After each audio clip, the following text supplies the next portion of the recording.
Use the best tools. Men in engaging employees should be careful to get the best. Understand, you cannot have two good tools to work with, and there is no tool you should be so particular about as living tools. If you get a good one, it is better to keep him than keep changing. He learns something every day, and you are benefited by the experience he acquires.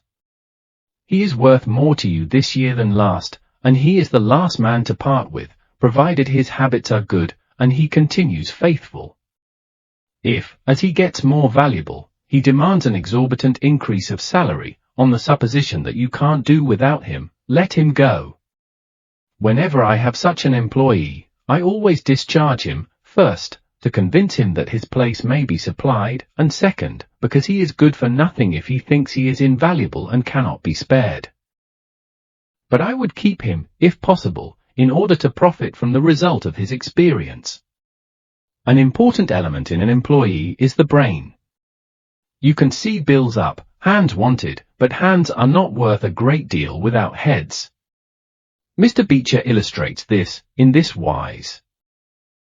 An employee offers his services by saying, "I have a pair of hands, and one of my fingers thinks." "That is very good," says the employer.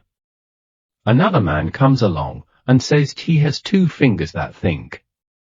"Ah, that is better." But a third calls in and says that all his fingers and thumbs think. "That is better still." Finally another steps in and says, "I have a brain that thinks, I think all over, I am a thinking as well as a working man." "You are the man I want," says the delighted employer.